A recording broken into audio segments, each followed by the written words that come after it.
경기도 부천시의 김기표입니다. 쌍방울이 아까 돈을 내서 외부 음식을 가져온 적이 있다고 했는데 네. 그 외부 음식을 총 몇 번이나 먹은 것 같아요? 그때 저는 셀 수 없나요? 제가 김성태, 방용철 이들하고 같이 갔을 때마다 먹었으니까 셀 수 없을 정도입니다. 쌍방울 직원들이 와서 수발을 들은 것이 사실이라고 아까 얘기했고 저희들이 확인해 보니까 카드 결제 내역이 김성태가 출정했을 때는 대부분 그 주위에서 카드도 쓰고 그래서 그것이 음식물이 사서 반입된 것인지 자기들이 먹은 것이 그것까지는 알 수 없으나 어쨌든 그것이 있어서 그건 맞는 것으로 증거에 의해서도 인정되는 것 같아요. 그리고 이걸 좀 물어보죠. 검찰이 증인한테 그렇게 진술 세미나하고 이른바 연호회 술파티 하면서 요구한 것이 뭐였습니까? 어떤 진술을 요구했나요? 그러니까 그건 아주 간단합니다. 이재명 당시 대표를 에게 불리한 진술. 그러니까 내가 이재명 대표에게 그런 허위 사실을 보고했다라는 걸 끊임없이 강요했었고요. 그러니까 그 사실을 보고했다 이 말만 해달라 하던가요? 그렇습니다. 그렇게 하기 위해서 그 당시에 제가 재판 중이었음에도 불구하고 그 재판의 가장 결정적 증인이었던 김성태, 방용철 안부수를 불러가지고 제가 재판하는 날 그들이 증인으로 채택된 날 그 다 모여가지고 내가 만약에 저한테 이제 강요하는 게 오늘 법정에서 이재명 대표에게 불리한 진술을 하지 않으면 이 사람들이 증인으로 나가서 나한테 결정적으로 불리한 진술을 할 것이고. 그러니까 결국 이재명 당시 지사에게 보고했다 이 말만 해달라. 이게 지금 그리고 제가 이재명 대표님에게 다소 불리한 그 조서를 쓴 거를 법정에서 빨리 인정해라. 예. 네, 그러니까 결국은 보고했다는 것을 사실관계를 확정시키기 위한 것이 그렇습니다. 검찰의 요구 사항이었겠네요. 네. 네, 들어가도 좋습니다. 연허회 술파티 이런 거 가지고 뭐 진술이 어떻게 뭐 재판 결과가 바뀌겠냐 뭐 이렇게 사실관계가 바뀌겠냐 이렇게 얘기하지만 어떻게 보면 굉장히 간단합니다. 한마디만 해주면 되는 거예요. 나 이재명에게 보고했다.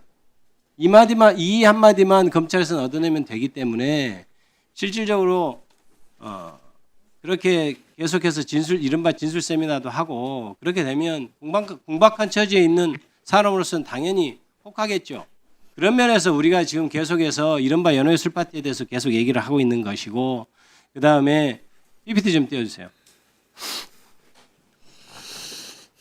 여기 너무 좀 작네. 이게 지금 보면 저희가 이화영, 김성태, 방용철, 안두수가 실제로 저희가 이제 서울구치소에서 받은 자료를 토대로 출석한 거를 이렇게 보는 겁니다. 그 다음 넘겨보실래요? 그 다음 저렇게 계속해서 불러대는데 제가 시간이 없어서 다 언급하진 않겠습니다만은 보십시오.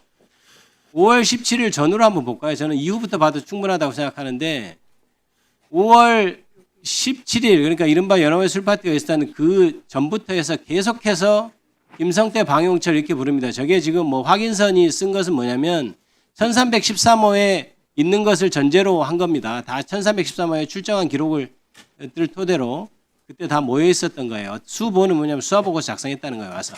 근데 보면 미작성이라고 빨간색으로 돼 있는데 저렇게 피의자들을 불러놓고도 미작성한 어떤 그 날도 굉장히 많습니다. 보면 5월 17일, 18일, 그 다음에 19일 이렇게 계속해서 세 사람을 동시에 계속 불러냅니다. 18일은 아니고요. 제가 지금 좀 뭐네. 그래서 그 다음부터도 그 다음 주에도 계속해서 월화수목금 거의 날마다 세 사람씩을 매일 불러가지고 저렇게 1313호실에서 불러서 밥도 먹이고 제가 보니까 술도 반입됐던 것 같고 그건 명확한 사실인 것 같아요. 그 다음에 계속해서 따로 공간 내줘가지고 공범 분리규정도 안 지키고 김성태, 이화영 같이 계속해서 방용철 이런 사람들까지 다 해가지고 진술 맞추게 하고 이랬던 것이 자료로서 드러나는 겁니다. 수원지검장님. 예. 이른바 연호회 술파티 사건 사실상 진술 세미나 사건에 대해서 감찰 들어간 거 알고 있죠? 진상조사 중으로 알고 있습니다. 저게 지금 저 말이 저는 사실일 것으로 보이는데 저게 적절합니까? 수사 기법으로 얘기해 보십시오. 진상조사 중인 사건에서 제가 말씀드리는 건 적절치 않은 것 같습니다. 검사장님, 저게 저렇다면 적절한 건지를 묻습니다. 이 사건 말고 만약에 저렇게 수사가 이루어지면 적정할까요? 수사 많이 해보셨죠? 그렇게 하셨어요 그동안? 진상조사 중에서 제가 말씀드리는 건 적절하지 않은 것 같습니다. 일반적인 얘기를 물어보는데 왜 그 사건에서 얘기를 합니까? 개인적으로 저는 저렇게 불러본 적은 없습니다. 왜 그렇게 안 했죠? 그러면? 이게 옳지 않아서 아닙니까? 어떻게 보십시오? 일단 뭐 관련자가 저렇게 많은 사건이 있는 사건을 뭐 그렇게 많이 해보지도 않은 것 같고요. 공공교육규정도 지키지 않고 저렇게 같이 진술하도록 하고 만약에 그런 일이 있다면 대질 조사가 필요한 경우도 있을 겁니다. 대질조사 조사는 제가 아까 통해서 자세히 안 보여줬지만 대질조사 조사가 있는 건 거의 없어요. 다 그냥 와서 확인서나 작성하거나 아니면 아예 미작성된 사건을 받습니다. 저게 과연 옳은 수사입니까? 일단 수사적인 측면에 그런 건 이게 지금 감찰을 물어봅니다. 수사적인 측면에서 맞습니까? 그게? 어떻게 보시죠? 현재 진상 조사가 진행 중으로 알고 있습니다.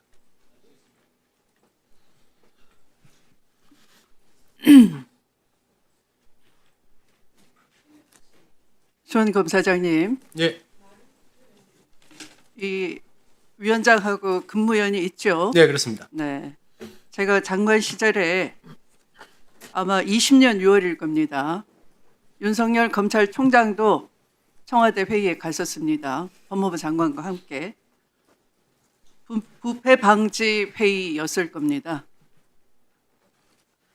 법무검찰에서는 이 수십 회 피의자나 참고인, 수감적인 참고인을 검사실로 출장 소환 조사하고 조서를 작성하지 않고 해서 회유하고 하는 문제가 검찰의 문제로 지적이 돼서 이런 수사를 하지 않겠다라는 다짐을 했고 그것을 장관이 지휘서신을 내린 바 있습니다. 거기에 위배되지 않습니까? 이 특정한 사건을 얘기하는 게 아니라 이런 조사 방식, 조사 기법이 이미 수년 전에 법무검찰개혁위원회를 여러 차례 열었고 거기에 따라서 나온 결론을 그중에 하나입니다. 대통령께 보고도 했고 검찰총장과 나란히 그렇게 하지 않겠노라고 다짐도 했고 여러분께 지휘서신을 내렸고 여러분들이 다 그렇게 하겠다고 한 바가 있어요. 그게 어긋나지 않습니까? 적절치 않다. 일반적으로 이렇게 한다면 수사 기법으로 어긋나느냐 아니냐를 아까 김기표 의원이 질의하신 거예요. 못 알아듣습니까? 뭐 적절치 않은 측면이 있는 것 같습니다. 그런 면이 있는 게 아니라 그렇게 하면 안 되는 거죠.